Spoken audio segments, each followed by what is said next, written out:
तुमने हमेशा यही सुना है कि चक्र ऊर्जा के केंद्र हैं। लोग तुमसे कहते हैं कि वे प्रकाश के रंग बिरंगे पहिए हैं जो तुम्हारी रीढ़ के निचले हिस्से से लेकर तुम्हारे सिर तक घूम रहे हैं। कोई कहता है इन्हें जागृत कर लो तो जीवन बदल जाएगा। कोई तुम्हें मंत्र दे रहा है, कोई तकनीक बेच रहा है। लेकिन जरा रुको, जरा अपनी आंखें बंद करो और गहराई से देखो। क्या कभी तुमने सोचा है कि चेतना की यात्रा इतनी यांत्रिक कैसे हो सकती है? जैसे तुम्हारे भीतर कोई मशीन लगी हो, बटन दबाया और चक्र खुल गया। नहीं, यह एक बहुत बड़ा भ्रम है, एक महाभ्रम। प्राचीन तंत्र और योग की असली गहराई में चक्र कोई चमकदार रोशनी के पहिए नहीं है। चक्र तुम्हारी चेतना की रुकावटें हैं। चक्र तुम्हारी अपनी ही बनाई हुई मानसिक जेलें हैं। हाँ, जेलें, 7 चक्र, यानी तुम्हारी चेतना की 7 अलग अलग मनोवैज्ञानिक कैद। ये वे 7 जगहें हैं, वे 7 तल हैं जहां तुम्हारी ऊर्जा अटक गई है, फंस गई है, जकड़ ली गई है। समझो इसे। जब तक तुम्हारी चेतना किसी एक चक्र पर अटकी होती है, तुम्हारा पूरा जीवन, तुम्हारी पूरी वास्तविकता उसी जेल की खिड़की से देखी जाती है। तुम दुनिया को वैसे नहीं देखते जैसी वह है। तुम दुनिया को वैसे देखते हो जिस जेल के भीतर तुम खड़े हो। अगर तुम डरे हुए हो तो तुम पहले चक्र की जेल में हो। अगर तुम वासना और अपराध बोध में उलझे हो तो तुम दूसरे चक्र की जेल में हो। तुम चक्रों को खोलने या एक्टिवेट करने का प्रयास नहीं कर रहे हो। सच कहूं तो तुम इन 7 मानसिक जेलों के ताले तोड़ने निकले हो। एक बार तुम इन जेलों का मनोविज्ञान समझ लो, एक बार तुम देख लो कि तुम कहां कैद हो, तो तुम पाओगे कि तुम ऊर्जा को नहीं जगा रहे। तुम बस अपनी गहरी नींद से, अपनी मूर्छा से बाहर आ रहे हो। आज इस सदियों पुराने भ्रम को तोड़ते हैं। आज हम ऊर्जा के रंगों की नहीं, तुम्हारी कैद की बात करेंगे। आज डिकोड करते हैं इन 7 मानसिक जेलों को और खोजते हैं तुम्हारे भीतर छुपी हुई तुम्हारी मुक्ति की असली चाबी, तुम्हारे शरीर के सबसे निचले हिस्से में, जिसे तुम मूलाधार कहते हो। किताबों में तुमने पढ़ा है कि यह एक लाल रंग का कमल है। इसे भूल जाओ, कोई कमल नहीं है वहां एक गहरी अंधेरी कोठरी है और इस कोठरी का नाम है डर। यह तुम्हारी पहली मानसिक जेल है, सर्वाइवल की जेल, अस्तित्व बचाए रखने की एक अंधी दौड़। सच तो यह है कि तुम में से 99% लोग इसी जेल में पैदा होते हैं और इसी जेल में मर जाते हैं। पूरी जिंदगी इसी एक चक्र के इर्द गिर्द घूमकर खत्म हो जाती है। जरा अपने जीवन को देखो, गहराई से देखो। तुम सुबह से शाम तक क्या कर रहे हो? तुम बस चीजों को पकड़ रहे हो। तुम बैंक बैलेंस बढ़ा रहे हो, तुम मकान बना रहे हो, तुम ऐसे रिश्तों को ढो रहे हो जिनमें कोई प्रेम नहीं है, बस एक सुरक्षा है, एक सहूलियत है। तुम हमेशा आशंकित हो, कल क्या होगा? अगर नौकरी चली गई तो, अगर पैसा खत्म हो गया तो, बुढ़ापे में कौन देखेगा? ये जो भविष्य का अनंत खौफ है, यही मूलाधार है। मूलाधार का अर्थ जड़ है। लेकिन तुम्हारी जड़ें धरती में नहीं, तुम्हारी जड़ें तुम्हारे बैंक अकाउंट में धंसी हैं। जब तुम्हारी चेतना इस पहली जेल में कैद होती है तो तुम जीते नहीं हो, तुम बस मरने से बचते हो। तुम हमेशा डिफेंस मोड में रहते हो। तुम्हें यह पूरी दुनिया एक दुश्मन नजर आती है, एक लड़ाई का मैदान नजर आती है जहां तुम्हें बस खुद को बचाना है। तुमने देखा है ऐसे लोगों को जिनके पास करोड़ों रुपए हैं, फिर भी वे एक एक पैसे के लिए कांपते हैं। वे गहरे में असुरक्षित हैं, वे महलों में रहते हैं, लेकिन मनोवैज्ञानिक रूप से वे आज भी सड़क पर खड़े एक भिखारी हैं। क्यों? क्योंकि ऊर्जा मूलाधार में ही अटकी है। उनका मानसिक पहिया वहीं जाम हो गया है। शरीर से वे बड़े हो गए हैं, लेकिन मन से वे अभी भी गुफा में बैठे आदि मानव हैं जिसे कल के भोजन की चिंता है। अब सवाल यह है कि इस जेल का ताला कैसे टूटता है? कोई मंत्र जपने से यह नहीं टूटेगा, कोई लाल कपड़े पहनने से मूलाधार नहीं खुलता। यह टूटता है भरोसे से गहरी स्वीकारोक्ति और ट्रस्ट से।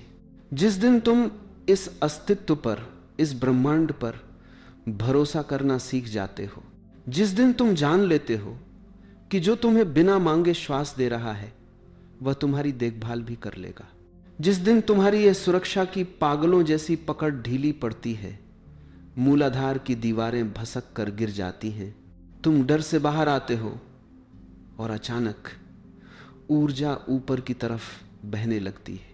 मूलाधार की पहली जेल से अगर तुम किसी तरह निकल भी गए, अगर तुम्हारा सर्वाइवल का डर खत्म हो गया, तो ठीक नाभि से थोड़ा नीचे एक और बहुत खूबसूरत लेकिन कहीं ज्यादा खतरनाक जेल तुम्हारा इंतजार कर रही है।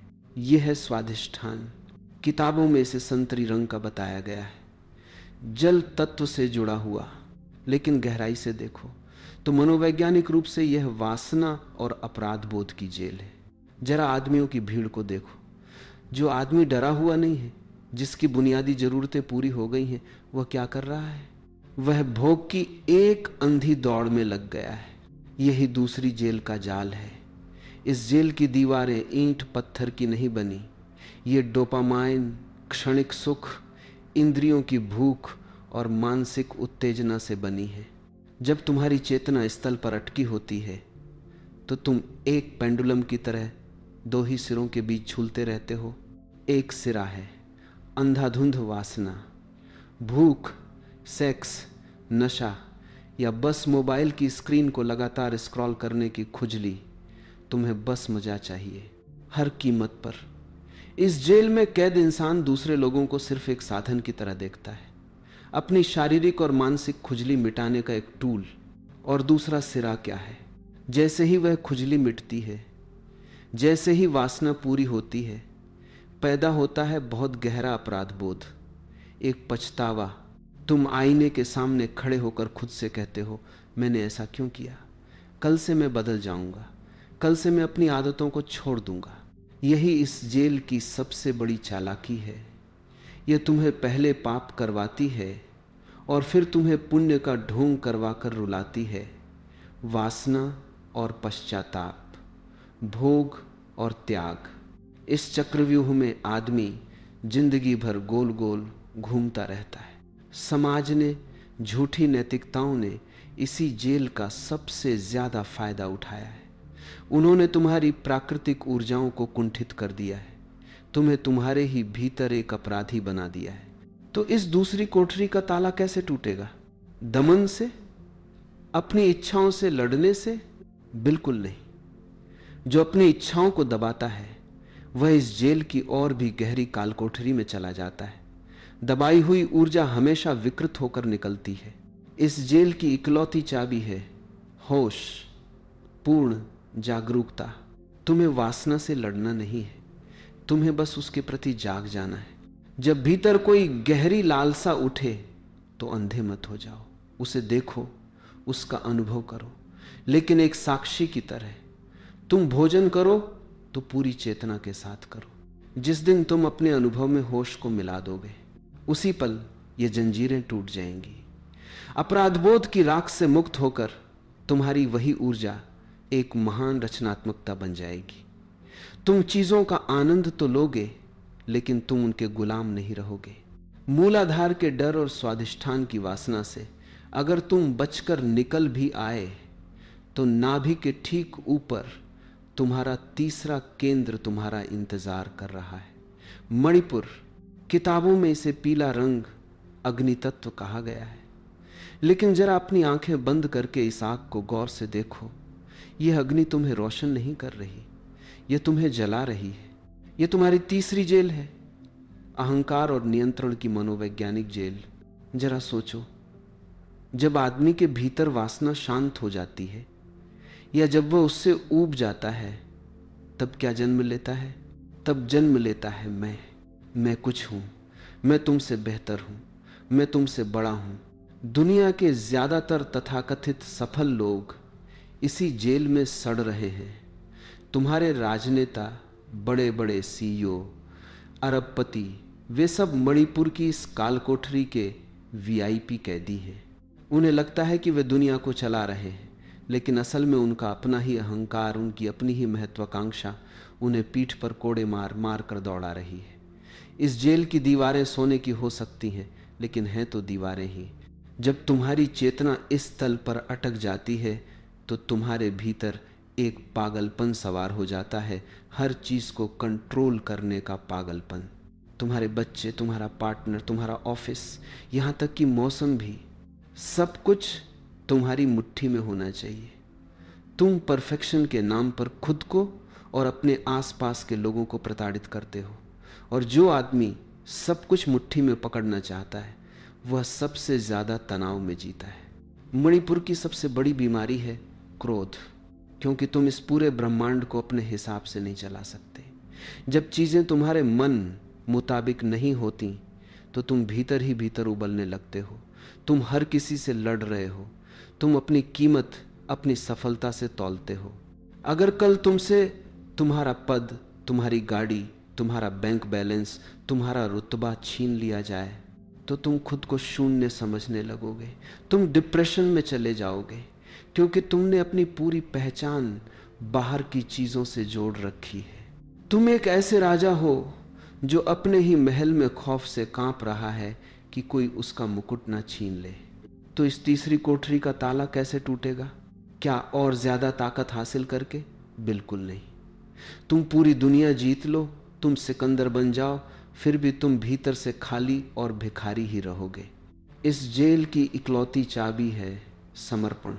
यह जानना कि तुम्हें इस दुनिया का ठेकेदार बनने की कोई जरूरत नहीं है। असली ताकत दुनिया को मुट्ठी में जकड़ने में नहीं है, बल्कि मुट्ठी को खोल देने में है। जिस दिन तुम नियंत्रण छोड़ देते हो, जिस दिन तुम ब्रह्मांड के प्रवाह के साथ लड़ना बंद कर देते हो, जिस दिन तुम यह जान लेते हो कि तुम्हारी असली कीमत तुम्हारे होने में है, तुम्हारे कुछ करने या बनने में नहीं, उसी पल अहंकार की यह भारी जंजीर टूट जाती है। जैसे ही तुम्हें यह साबित करने की बीमारी से मुक्ति मिलती है कि मैं कुछ हूं, तुम्हारे भीतर एक अपूर्व शांति उतरती है। तुम हल्के हो जाते हो।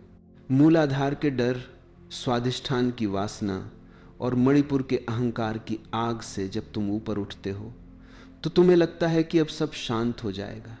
अब तुम हृदय के पास आ गए हो, अनाहत के पास। किताबें कहती हैं कि यह हरे रंग का चक्र है, प्रेम का केंद्र है। लेकिन जरा गौर से देखो, भीतर झांको। यह तुम्हारी चौथी और शायद सबसे रुला देने वाली जेल है। यह है मोह और पीड़ा की मनोवैज्ञानिक जेल। दुनिया में जिसे तुम प्रेम कहते हो वह प्रेम है ही नहीं, वह निखालिस व्यापार है। वह एक बहुत ही गहरा मोह है, और जहां मोह है वहां पीड़ा आनी ही है। तुम कहते हो मैं उसके बिना जी नहीं सकता। तुम कहते हो मैंने तुम्हारे लिए अपना सब कुछ दांव पर लगा दिया। क्या यह प्रेम की भाषा है? नहीं, यह एक भिखारी की भाषा है। यह एक जेलर की भाषा है जो अपने कैदी को किसी भी कीमत पर भागने नहीं देना चाहता। जब तुम्हारी चेतना इस चौथी जेल में फंसती है तो तुम पूरी तरह से कोडिपेंडेंट हो जाते हो। तुम अपनी खुशी की चाबी किसी और के हाथ में दे देते हो और फिर जिंदगी भर इसी खौफ में जीते हो कि कहीं वह चाबी खो ना जाए। तुम दूसरों के लिए खुद को मिटा देते हो, यह सोचकर कि बदले में वे भी तुम्हें वही देंगे। और जब वे तुम्हारी उम्मीदों पर खरे नहीं उतरते तो जन्म लेती है शिकायत, कुंठा और कभी न खत्म होने वाला दुख। तुम हमेशा एक विक्टिम की तरह जीने लगते हो। तुम रोते हो और कहते हो मेरे साथ ही ऐसा क्यों होता है, लोग मुझे ही धोखा क्यों देते हैं। धोखा किसी ने नहीं दिया, तुमने ही प्रेम के नाम पर मोह का जहर पी लिया था। तुमने एक इंसान को अपनी जिंदगी का केंद्र बना लिया, जबकि वह जगह सिर्फ और सिर्फ तुम्हारी अपनी आत्मा के लिए थी। तुमने एक लेन देन को प्रेम समझ लिया। तो इस रुला देने वाली जेल का ताला कैसे टूटता है? किसी के पैरों में गिरकर नहीं, किसी को रोककर नहीं। इस जेल से भागने का कोई रास्ता नहीं है। यह ताला टूटता है क्षमा और शर्तहीन प्रेम से। असली प्रेम वह नहीं है जो मुट्ठी बांध ले, असली प्रेम वह है जो मुट्ठी खोल दे। जिस दिन तुम जान लेते हो कि दूसरा व्यक्ति तुम्हारी जागीर नहीं है, वह एक स्वतंत्र आत्मा है। जिस दिन तुम अपने भीतर से उस भिखारी को निकाल फेंकते हो जो बदले में हमेशा कुछ चाहता है, उसी क्षण अनाहत की ये कंटीली जंजीरें टूट जाती हैं। तुम क्षमा कर देते हो उन्हें भी जिन्होंने तुम्हें रुलाया, और सबसे ज्यादा खुद को तुम जान लेते हो कि तुम अपने आप में पूर्ण हो। तुम्हें पूरा करने के लिए बाहर से किसी की जरूरत नहीं है। और फिर जो प्रेम तुम्हारे भीतर से बहता है वह किसी एक व्यक्ति का मोहताज नहीं होता। वह धूप की तरह होता है जो बिना किसी भेदभाव के पूरे ब्रह्मांड पर बरसता है। हृदय के पार जब तुम निकलते हो, मोह की जंजीरें जब टूट जाती हैं, तो चेतना गले तक पहुंचती है, विशुद्धि। किताबों में यह नीला रंग है, आकाश तत्व है, लेकिन अपने जीवन में देखो, अपने रोजमर्रा के व्यवहार में देखो, यह तुम्हारी पांचवी जेल है, झूठ, दिखावे और सामाजिक मान्यता की जेल। इस दुनिया की सबसे बड़ी बीमारी क्या है? कोई शारीरिक रोग नहीं। इस दुनिया की सबसे बड़ी बीमारी है लोग क्या कहेंगे। बचपन से ही तुम्हें तुम्हारे सच से काट दिया गया है। समाज ने तुम्हें एक मुखौटा दे दिया है। तुम वही बोलते हो जो लोग सुनना चाहते हैं, तुम वह मुस्कुराते हो जो झूठी है। तुम भीतर से रो रहे हो लेकिन बाहर से सीना तान कर कहते हो मैं बिल्कुल ठीक हूं।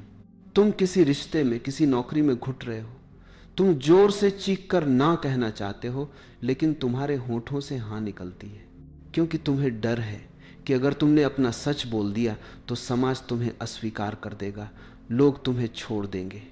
यही विशुद्धि की कालकोठरी है। तुम अपने ही गले को घूंट कर बैठे हो। तुमने अपनी असली आवाज को एक तहखाने में कैद कर दिया है और उसकी जगह एक रोबोट खड़ा कर दिया है जो बस लोगों को खुश करने में लगा है, जिसे आज तुम पीपल प्लीजिंग कहते हो। तुमने कितनी बार झूठ बोला है? दुनिया की बात छोड़ो, तुमने खुद से कितनी बार झूठ बोला है?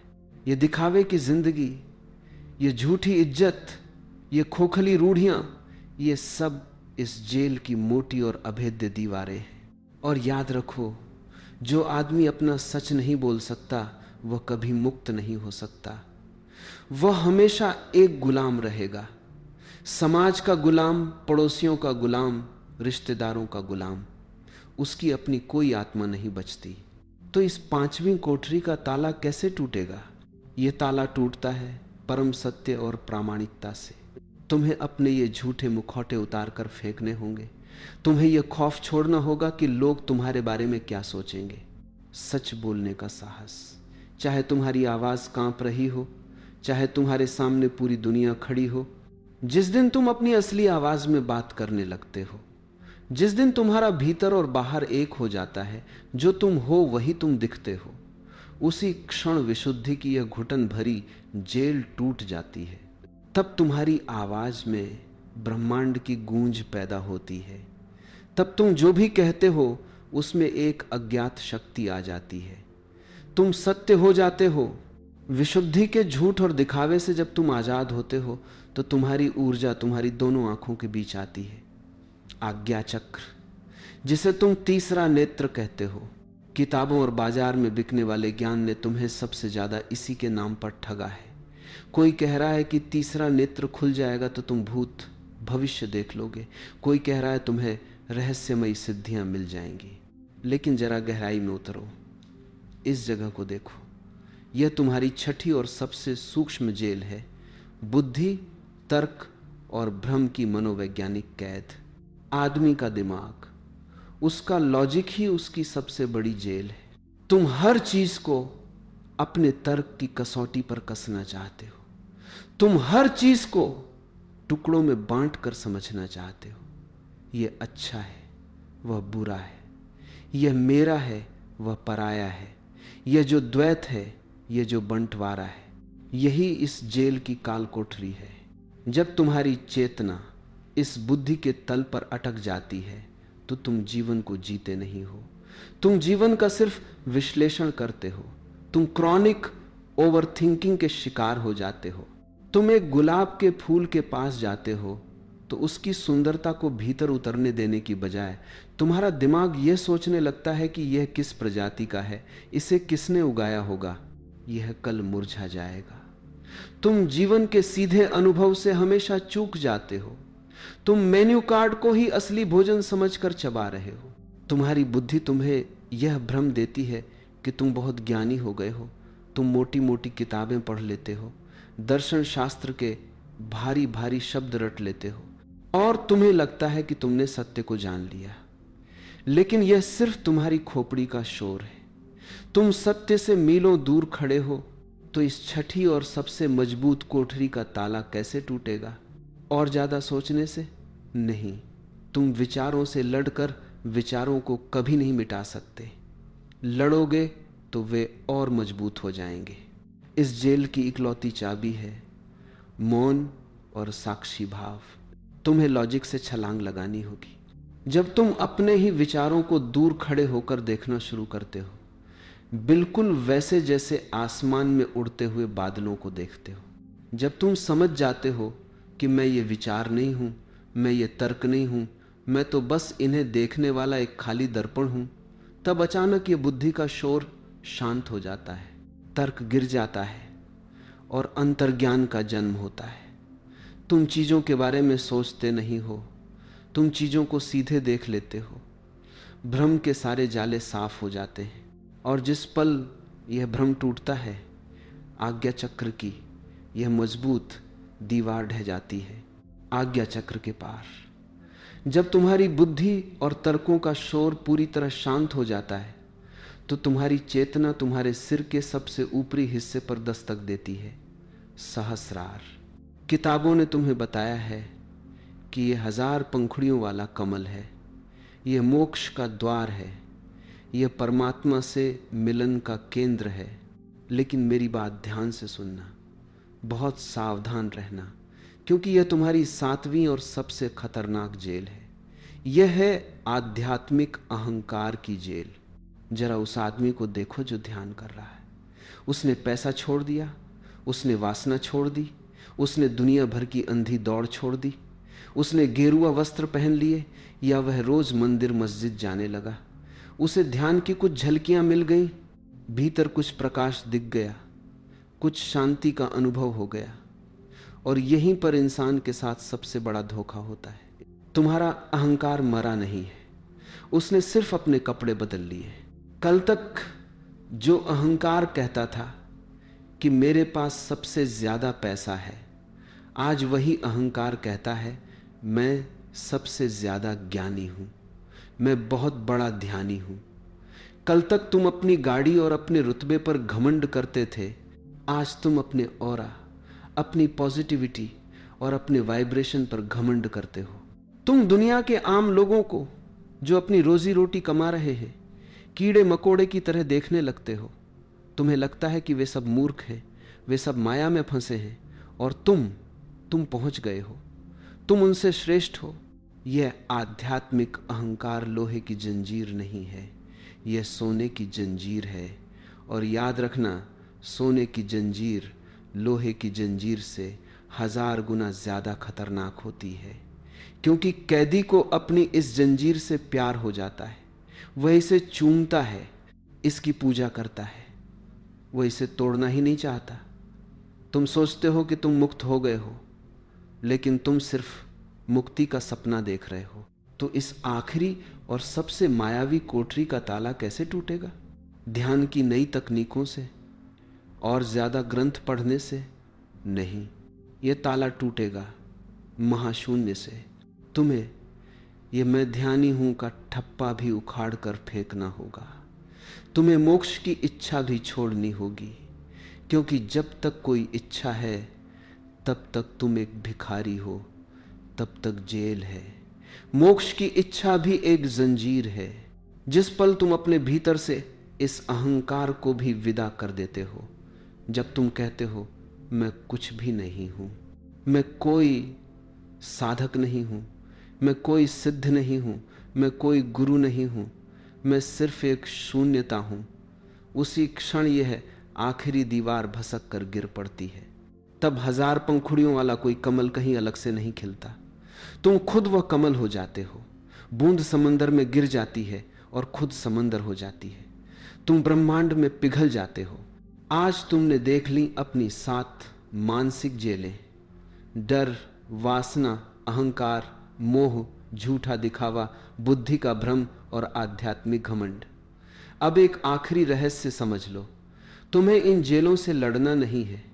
जो जेल से लड़ता है वह जिंदगी भर उसी काल कोठरी में उलझ कर रह जाता है। तुम्हें बस अपने भीतर होश की रोशनी ले जानी है। जैसे ही तुम अपनी मूर्छा में, अपनी बेहोशी में जागरूकता का दिया लेकर जाते हो, अंधेरा खुद खुद भाग खड़ा होता है। तुम चक्रों को जगाने मत निकलो, तुम बस यह देखना शुरू करो कि तुम किस जेल में कैद हो। बीमारी का पता चल जाना ही आधा इलाज है। अपनी जंजीरों को पहचान लेना ही मुक्ति की पहली सीढ़ी है।